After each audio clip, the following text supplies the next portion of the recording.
Bem-vindos, blogueiras e blogueiros, jornalistas e jornalistas, youtubers e youtubas. Eu sou o Edson, do blog Ligado em Viagem. E eu sou a Lívia, do blog Malas Pra Que Te Quero. E você está ouvindo A Vida Secreta dos Blogs.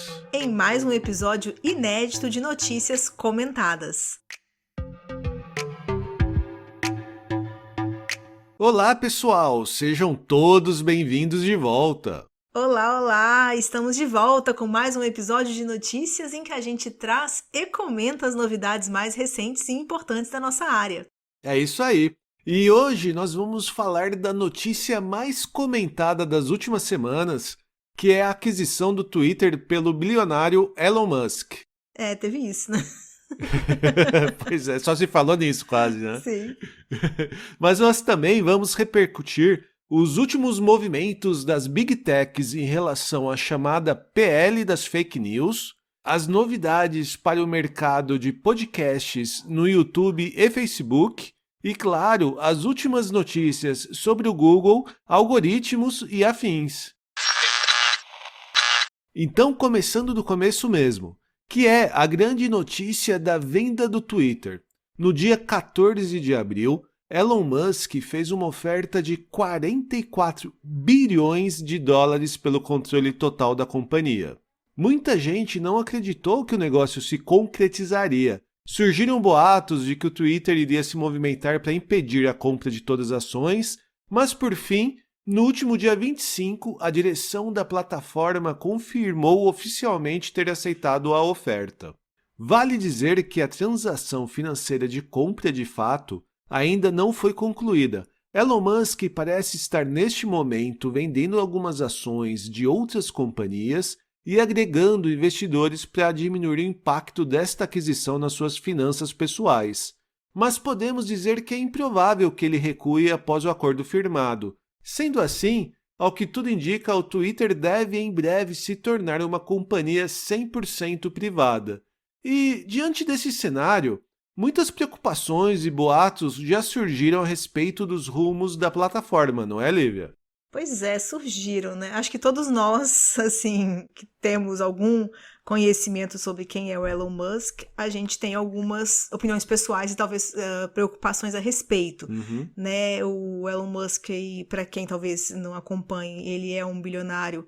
Ele é sul-africano, mas ele mora nos Estados Unidos há muito tempo e é lá que ele construiu o império dele, né? Ainda que ele seja herdeiro, mas ele construiu a própria fortuna, além da herança, nos Estados Unidos. E ele é CEO de empresas, né? E cofundador de empresas grandes, algumas que o pessoal já deve ter ouvido, como a Tesla, a SpaceX, que é... Como é que fala isso? De exploração espacial?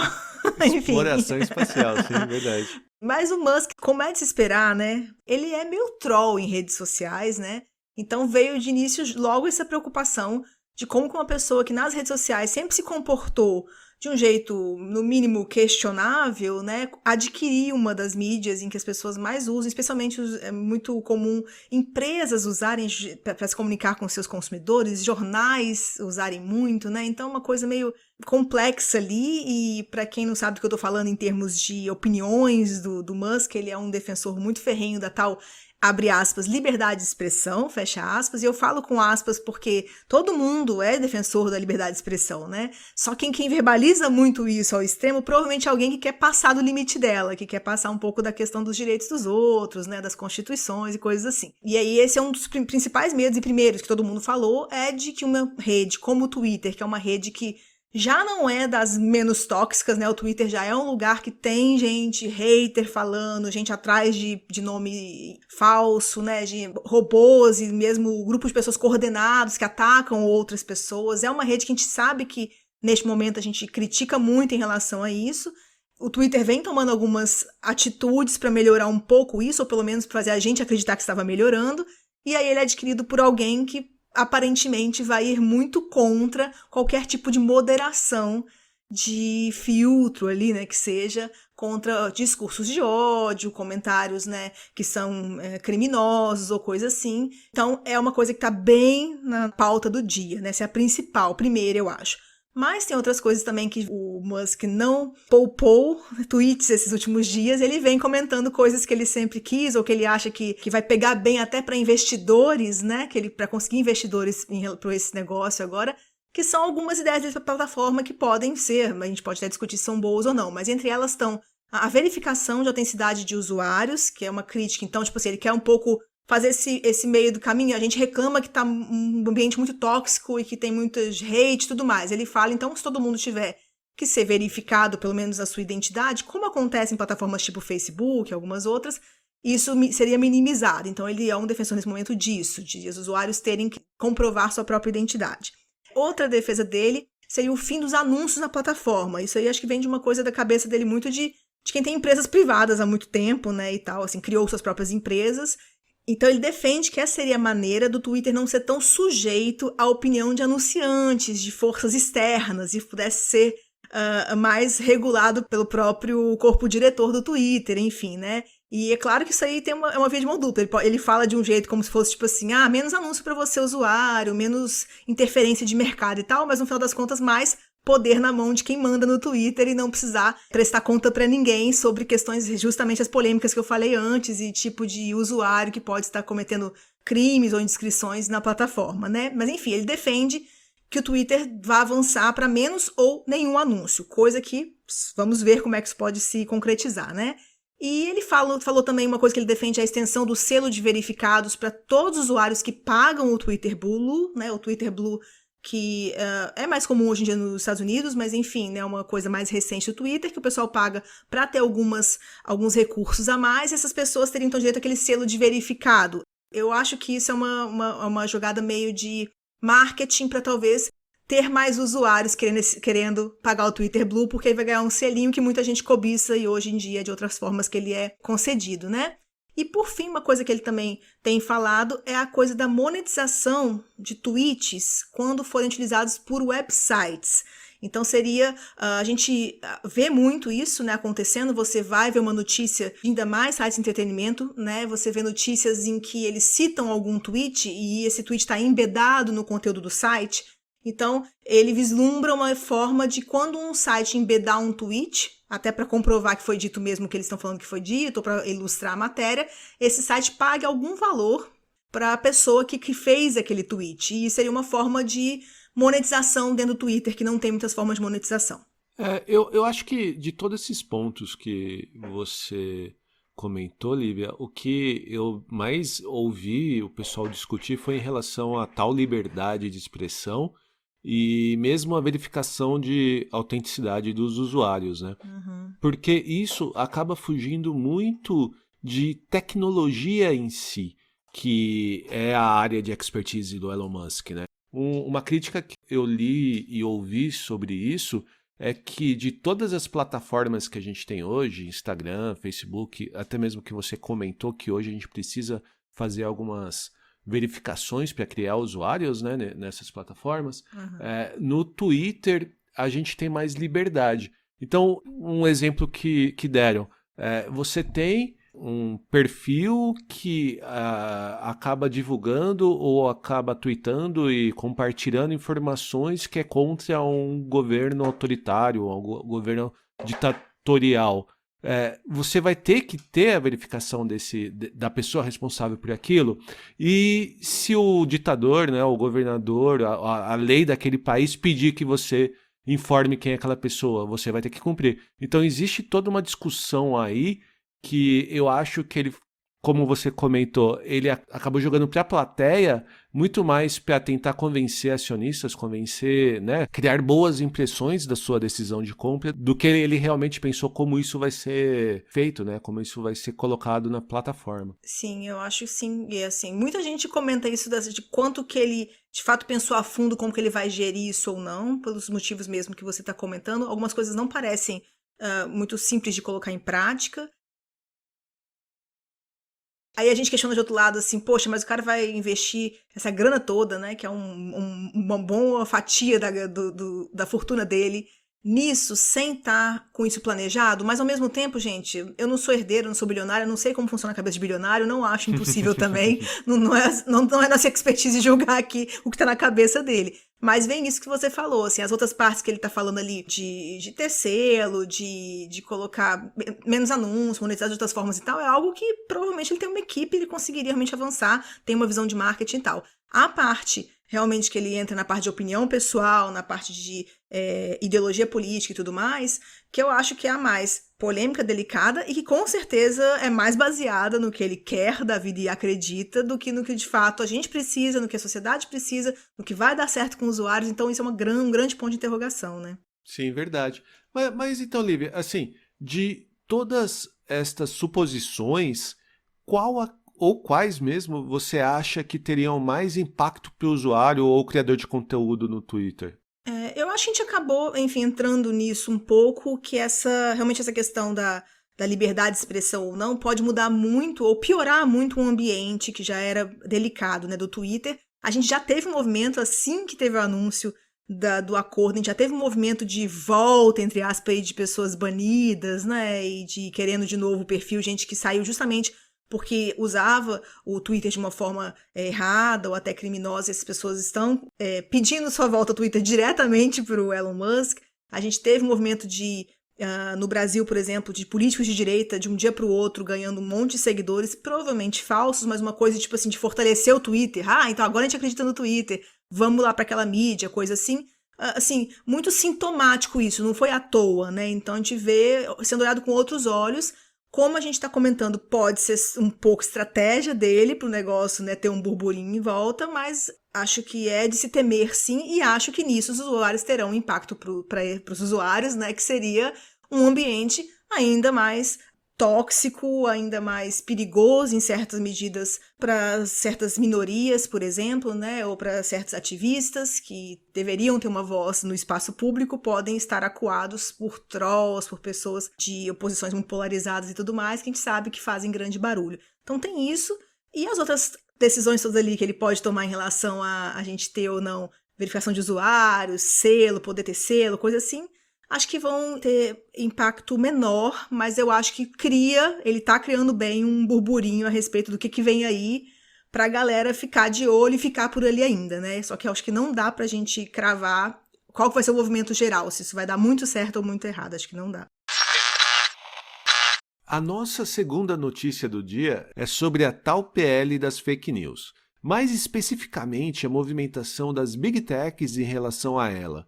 Para quem não vem acompanhando esses trâmites, vale esclarecer que esta é uma proposta legislativa que pretende regular as plataformas de mídias sociais e mensageiro instantâneos cujo número de usuários registrados no Brasil seja superior a 10 milhões.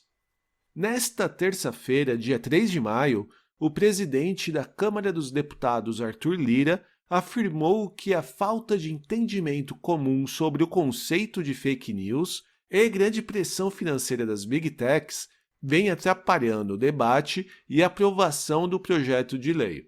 O deputado usou palavras fortes, afirmando que existem muitos interesses econômicos por trás da regulamentação, especialmente em relação à monetização e os conceitos de como as grandes plataformas manipulam e direcionam a vida das pessoas. De fato, parte das Big Techs soltaram um comunicado no fim de fevereiro a respeito do assunto, assinado por Facebook, Instagram, Google, Twitter e Mercado Livre. O texto criticava algumas consequências prováveis da aprovação do projeto, como a restrição do acesso dos usuários a fontes diversas de informação, a dificuldade em moderar o conteúdo online, o impacto negativo na eficácia da publicidade online para pequenos e médios negócios. E aí vem a minha pergunta: o que tem de preocupação genuína em ambos os lados dessas disputas e o que tem de defesa de interesses próprios, Lívia? Então, o texto, como é muito comum nessa esfera legislativa, né, ele se tornou meio um Frankenstein. Ele começa com talvez uma boa intenção, uma boa ideia, que é a internet está avançando, as mídias sociais estão tomando uma proporção grande, temos que regulamentar ou temos que regular de alguma forma, mas muita gente envolvida ali, muitos interesses envolvidos, políticos e empresariais envolvidos, e começam a colocar coisas ali dentro Então ele começou como uma coisa meio combate a fake news, também não vou nem dizer que era completamente pura essa intenção, porque por trás dessa coisa bonita que todo mundo é contra fake news, tem por trás pessoas tentando falar assim, eu quero que não fale um certo tipo de fake news, né, as que não me interessam, por exemplo. A gente tem que se preocupar quem que tá tomando posse desse discurso, né, mas enfim, a ideia inicial era o combate a fake news, e esse assunto acabou estando ali, o assunto moderação da internet, né, por ele estar sendo pautado, muitos atores ali aproveitaram para inserir outras questões sem tanta relação ou relevância. E aí abre muito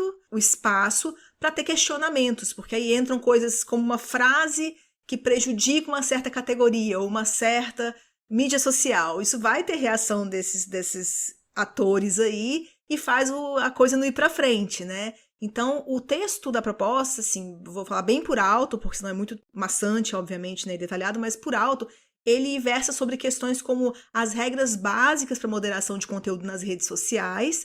Seria um pouco dizer assim, que teriam regras estabelecidas, né, no nosso projeto de lei, na nossa legislação, e não só as próprias regras que as próprias mídias sociais criam para moderar. Regras também de transparência para as plataformas, isso aí é mais peculiar, que seria, em alguns casos, exigir que as plataformas sejam transparentes em relação a como moderam as coisas, e isso aí envolveria, às vezes, abrir algoritmos, coisas que pouquíssimas plataformas topam fazer, ou querem fazer, né? Eu acho que aqui vale até um parênteses, que você viu como ele está relacionado à nossa discussão da compra do Twitter pelo Elon Musk, né? Sim, os governos e os países também, às vezes, vão ter alguma atuação nessas coisas que a gente acha que o Elon Musk pode ficar acima de tudo, mas ele vai ter que se adaptar em alguns casos, né? Por exemplo, nesse caso de legislação.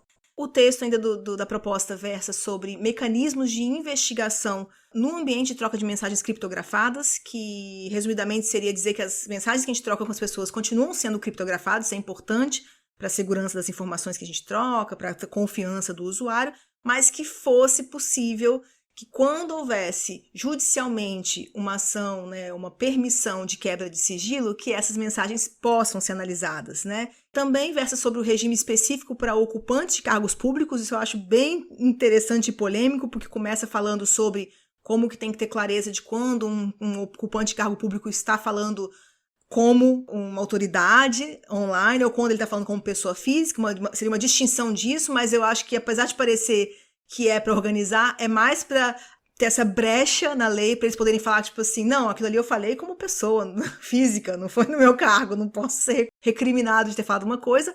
E eles estenderam, dentro da lei, versava sobre a questão até de imunidade parlamentar, de governantes gozarem de imunidade parlamentar online, o que é muito doido, já é uma coisa questionável, ao mínimo, a gente sabe porque ela existe, mas mal utilizada em vários momentos, dentro do âmbito da própria Câmara de Deputados ou do Senado e tal, seria uma coisa deles terem isso também online. Acho bem complexo isso ali, e tá no meio da história que era inicialmente, que era pra gente regular as mídias sociais. Começa a entrar em privilégios ou direitos ali de certos tipos de pessoa, né? E mais uma coisa que versa ali o texto, que tá bem em discussão e que é bem interessante porque envolve vários atores da história preocupados com isso, seria a remuneração de empresas de jornalismo e publicidade pelo conteúdo que circula nas redes. O que seria isso? Seria a obrigação das big techs, ou seja, das mídias sociais que sejam, né, quando exibirem um conteúdo jornalístico, de remunerarem a fonte desse conteúdo. Como que isso apareceu na lei? Apareceu provavelmente da ideia de que como que a gente faz para combater fake news. Alguém, ou alguém, né, tiveram a ideia de que se fossem remunerados, né, essas fontes de jornalísticas realmente reconhecidas e sérias, se elas fossem remuneradas pelo conteúdo, haveria então um jeito, um estímulo de que elas permanecessem existindo e proliferassem, e isso se tornasse mais importante que redes que propagam fake news e não reconhecidas. Acontece que continua sendo completamente abstrato e completamente na mão de quem estaria esse julgamento de que são empresas que são confiáveis ou não e tal, e quando que seria cadastrado, por exemplo, não faz tanto sentido prático assim. E nisso gerou preocupação de todos os lados, né? Nas big techs, preocupação com o bolso. Eles não querem ter que pagar por conteúdo que está sendo compartilhado nas redes, com certeza. E dentro até do ambiente jornalístico, surgiu a preocupação de que vai ter algum privilégio para grandes conglomerados de notícia que já têm esse privilégio de outras formas, que nem precisariam desse dinheiro aí, e prejudicaria os pequenos jornais e pequenas iniciativas jornalísticas que a gente tem, de jornalismo independente, por exemplo, jornalismo local. Então, no final, teve uma tentativa de favorecer a prática jornalística que, no final, todo mundo envolvido achou ruim e está preocupado com como isso pode se desenrolar. Então, isso foi uma das coisas que mais deu polêmica, e nisso aí as Big Techs realmente elas vieram jogando em cima, como você mesmo comentou, né? Elas foram lá e fizeram um comunicado falando que se isso acontecer, de que precisa pagar, isso realmente talvez vai ter menos fontes, vai ser fontes menos diversas, prejudicar os pequenos, falaram um pouco disso. Quando eles falam ali sobre o impacto negativo da publicidade para pequenos e médios negócios, estão dizendo sobre a parte de transparência e de privacidade, tá? Que queria que eles abrissem um pouco mais como que são feitas as coisas por dentro do algoritmo, mas também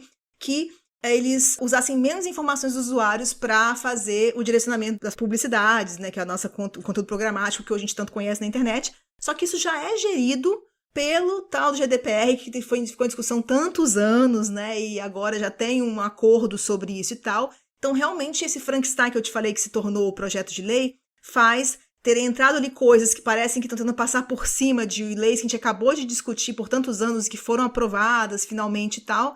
Aí faz sempre ter algum dos envolvidos não está satisfeito com o que está acontecendo ali, e isso não avança, né? Então é realmente uma PL bem complexa, que eu não sei qual a velocidade que isso vai andar. Não, é verdade. E até relacionado a isso, e só para finalizar, o texto revisto da PL é justamente o que está neste momento aguardando votação na Câmara dos Deputados. No início de abril, a Casa rejeitou o pedido de urgência do relator, e é improvável que o projeto seja votado nas próximas semanas. Além disso, se aprovado pelos deputados, o texto ainda deve voltar para o Senado, onde precisará ser aprovado em plenário pela maioria. E se neste momento ele sofrer nova alteração substancial pelos senadores, retorna mais uma vez para a Câmara e por aí vai, né? Parece meio interminável, né? Mas assim, é importante que questões legais como essa sejam mesmo longamente debatidas. Nós temos certamente aí um sistema político cheio de problemas e furos, mas eu acho que a necessidade de revisão e argumentação frequente das propostas legislativas é um dos acertos. E aí, soma-se a isso essa questão, como eu comentei, que tem muita gente envolvida, muitos atores envolvidos, e é um pouco polêmica, né? Agora, avançando para a nossa terceira notícia de hoje, que é até meio engraçada. O YouTube está investindo nos podcasts, enquanto o Facebook descontinuou o seu projeto. Segundo informações da PodNews, o YouTube divulgou no último mês uma apresentação de 84 páginas detalhando novidades que estão sendo desenvolvidas neste momento para auxiliar criadores de podcasts. Entre elas estão uma aba no aplicativo exclusiva para a descoberta de podcasts, a possibilidade de subir episódios usando o feed RSS, investimento nos anúncios em formato de áudio e novas métricas no Analytics específicas para podcasts. Já no movimento aparentemente contrário, o Facebook anunciou que está descontinuando o seu recurso de podcasts lançado há menos de um ano. Segundo informações do Bloomberg, o sistema como um todo deve sair do ar no próximo dia 3 de junho. Ao comentar brevemente sobre esta decisão, a companhia Meta declarou que está constantemente avaliando os recursos que oferece para poder focar nas experiências mais significativas. Algum comentário sobre essas notícias, Lívia? O Facebook fazendo o que o Facebook faz, né? Que é... Facebookíssimo. Exato. Cria um negócio ali, deu certo, não deu... copia de alguém, não deu certo, deleta, e problema nosso que queria usar, estava usando. O lado do YouTube, por outro lado, também não vou defender o YouTube também está numa posição muito confortável, né? Porque os podcasts já sobem mesmo os episódios pro YouTube. A gente mesmo, todo mundo que faz podcast, por que não? Tá pronto ali o arquivo, sobe pro YouTube, porque tem ali pessoas que realmente frequentam. É uma grande plataforma realmente de pesquisa, de vídeo, por que não dizer de áudio também, né? Então, para o YouTube faz sentido se considerar uma plataforma também de podcast em certa medida. E nos bastidores, o YouTube ele já vem investindo na verdade, que agora ele fez ele lançou esse grande relatório aí com muitas ações, mas ele desde outubro do ano passado, ele contratou uma pessoa para um cargo executivo dedicado exclusivamente aos podcasts. E mais recentemente, a companhia tem feito propostas para podcasters famosos para que eles filmem, né, os episódios. Para quem ainda não filma, pré-filmar e subir na plataforma e tal, naquele formato que a gente já vê ali de bate-papo, filmado e tal. O chamado MesaCast, né? Exato. É só pra dizer que eu acho que ambos estão jogando muito no seguro. O Facebook, o negócio dele não pegou mesmo e ele não vai gastar tempo com isso porque ele tem mais o que fazer e mais empresas pra... né, a Meta, né, tem mais empresas pra se dedicar. Uhum. Agora, o YouTube, ele tá só olhando pra esse nicho e tentando ver se ele auxiliando, dando um empurrãozinho, ele também lucra com esse nicho também, que nesse momento ele fica meio de lado, eles meio que estão olhando só pra vídeo e fica ali os podcasts fazendo meio improvisado podcasts no YouTube, né? Então vamos ver. Será que ajuda? Não sei. E até porque o YouTube ele tem a sua plataforma de música já, né? Só música. Uhum. O YouTube Music, né? Então, e o próprio Google, né? Que é da mesma companhia, ele já tem o seu Google Podcasts e iniciativas bem fortes de investimento na criação e em criadores de conteúdo para podcast. Então, como você comentou, faz muito mais sentido para o Google e para o YouTube trabalhar nisso do que realmente o Facebook, que nem o que tem no Instagram, que eles tentam inserir dentro do Facebook funciona, imagino que não tem, né? Justamente. E finalizando, Google, temos novidades? Então, o Google, toda vez que você pergunta, eu já posso falar assim, gente, tem boato de atualização, porque sempre tem. Então, essa semana teve boatos de atualização no algoritmo do Google no dia 1º de maio, não confirmados, não podemos confirmar, não foi confirmado pela plataforma também. Fique sabendo que teve uma oscilação grande por aí, fica meio de olho que pode ser, né, alguma coisa envolvida no algoritmo, sim. Ficamos de olho, mas esse não é confirmado, tá? Uma coisa que eu posso trazer que o Google tá fazendo, que talvez seja interesse de quem lida muito com o Google aí, é que o Google anunciou recentemente a expansão do seu processo de solicitação de exclusão de resultados que incluam informações pessoais. Então, explicando melhor isso, é o seguinte, no Google já existem guidelines, né, que proíbem que resultados ali na SERP mostrem informações sensíveis ou pessoais de alguém, né, que se tornadas públicas poderiam causar dano para a pessoa, né? E isso já existia, a pessoa podia comprovar que aquilo causaria dano, ela pediria retirada e tudo mais. Mas muita gente gostaria que nenhuma informação pessoal, tendo que provar ou não que ela causa dano, aparecesse no Google ou em qualquer site. E às vezes ela fica no Google, que, enfim, pelo menos é mais fácil de contactar do que um site, né? Mas isso não era tão fácil de resolver. Mas agora isso foi, sim, expandido, qualquer tipo de informação pessoal, você pode solicitar a remoção. E aí tem de tudo, você pode não querer que apareça o seu CPF, número de conta bancária, alguma imagem de documento seu de assinatura, sua escrita à mão, né? Coisas que são pessoais, que são judiciais, por exemplo, né? Até cadastros mesmo com endereços físicos, número de telefone, e-mail. Então, abriu bastante o leque de coisas que você pode pedir para o Google remover da indexação lá. Tem um lugarzinho no Google, se você for lá dentro de suporte do Google, tem um lugar que você pede especificamente para remover informação de identificação pessoal, é assim que chama lá, tá? E esse processo, claro, como sempre, não foi introduzido pela boa vontade do Google, que quer ver a gente feliz, ele sempre vem depois que alguma regulação, né, alguma coisa acontece, eles começam a ficar preocupados disso se expandir, ou de eles terem algum problema com isso. Então a gente tem, acho que foi em 2014, eu acho que a União Europeia regulamentou, né, o tal do chamado direito de ser esquecido, vou traduzir assim, tá? Então a pessoa agora teria, dentro das leis da União Europeia, poderia solicitar, né, as plataformas realmente que deletem qualquer coisa que apareça sobre ela na plataforma. E como isso foi avançando, isso normalmente é um processo que, uma vez regulamentado, demora um pouquinho para chegar na prática e ter que ser cumprido pelas plataformas, mas já está chegando nas plataformas, e aí eles expandem para todos os lugares, porque aí vira um recurso, né, no Google. Então, só para saberem disso, sei lá, se alguém que está ouvindo tem esse interesse, ou gostaria de saber que isso é uma coisa real agora, porque o seu próprio site pode estar exibindo alguma coisa que pode ser, em algum momento o Google precise remover, né, caso aconteça, caso não seja o site tenha cadastros, coisas assim. E eu acho que em termos de consequências para o mercado ou para o mundo online e tal, pode gerar um movimento de plataformas no sentido de ocultar certos dados para não serem listados no Google, né, e não incorrer nesse problema. Então, às vezes, as plataformas, as mídias sociais podem ocultar algumas informações que antes ficavam muito aparentes. Não sei qual vai ser esse movimento de fato, só para a gente saber que isso pode acontecer. Ok?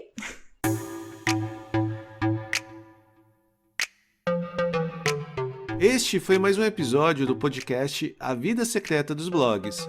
Você encontra todos os nossos episódios no site avidasecretadosblogs.com.br ou no seu agregador de podcasts favorito. E para participar do nosso papo com dúvidas e sugestões de outros assuntos, basta mandar mensagem para a gente através do Twitter, Instagram, Facebook ou nosso e-mail pergunte@avidasecretadosblogs.com.br. E não deixe de compartilhar este episódio com outros blogueiros ou donos de site. Para manter o podcast existindo, nós precisamos que vocês nos ajudem nessa divulgação. Lembrando que é possível também contribuir enviando qualquer quantia para a gente via Pix ou via Catarse. Não deixem de olhar os detalhes no nosso Instagram ou no nosso perfil do Catarse, tá? Os links estão no post deste episódio do nosso site também. Um abraço, pessoal, e até a próxima! Até lá!